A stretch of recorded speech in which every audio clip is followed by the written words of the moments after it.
कहा जाता कि देवर और भाभी के रिश्ता माँ और बेटे के समान माना जाता है, लेकिन कलयुग में इन रिश्तों को तार ताड़ कर दिया गया है। इसी पर आधारित आज की घटना है। एक महिला होती है, वह एक व्यक्ति के प्राइवेट पार्ट को काट कर थाने ले जाती है। और वह महिला कौन थी और वह किस व्यक्ति का उसने प्राइवेट काटा और क्यों काटा था, इस घटना को जब पूरा सुनने के लिए वीडियो अंत तक देखें और चैनल पर नए आए हैं चैनल को सब्सक्राइब करना ना भूलें। ये जो मैं घटना सुनाने जा रहा हूँ वह एमपी के सिद्दी ज़िले की है। यहाँ एक महिला होती है, उसकी उम्र 32 साल होती है, उसका पति है, उसकी उम्र 34 साल होती है, उसका एक बेटा होता है, उसकी उम्र 4 साल होती है।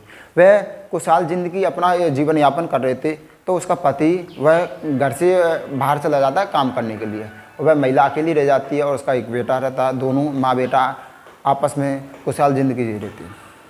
तो उसके एक चचेरा देवर होता है, उसके उस घर से लगा हुआ घर था उसका। तो वह एक दिन जब भाभी उसकी नहाकर बाथरूम में से बाहर निकलती है और उसका देवर कुछ काम के लिए घर आता है। जब वह बाथरूम से निकलती है तो उसके कपड़े उसने पहने हुए थे भाभी जी ने, तो उसके बदन पे पानी और उसके वस्त्रों से उसका बॉडी दिख रही थी।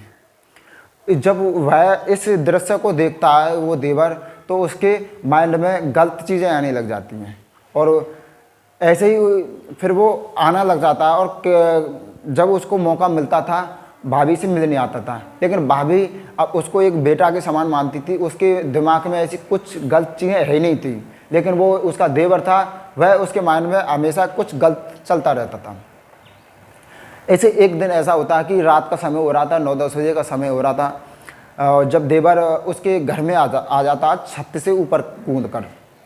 जब भाभी के साथ वह भाभी सो रही थी, तो वह अचानक उसके बेड पर चले जाता और उसके साथ सोने की कहता। तो भाभी नाई करती है, बहुत सब तरह से प्रकार से वो उससे नाई करती है, लेकिन भाभी चिल्लाती एक बार सोच रही थी, लेकिन फिर उसके माइंड में ऐसा है कि यदि मैं चिल्लाऊंगी तो मेरे पति की बदनामी होगी, मेरी बदनामी होगी और 4 लोग इस बात को सुनेंगे।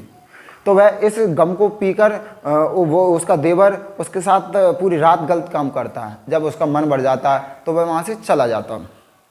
तो वह उस रात की वजह से ही उस जो देवर होता है उसको आदत लग गई थी। जब उसको मौका मिलता था, जब उसको मन करता था, उस भाभी के साथ गलत काम किया करता था। एक दिन भाभी के दिमाग में आता कि ये देवर मेरे साथ गलत कर रहा है और करता आ रहा है, इसके लिए कुछ मुझे ऐसा करना पड़ेगा इससे कि ये मुझसे दूर हो जाए। तो उसके दिमाग में एक बात आती है कि इसको वह महिला उसकी भाभी उस देवर को बुलाती है और पहले से एक चाकू रख लेती है अपने बेड पर के पास में।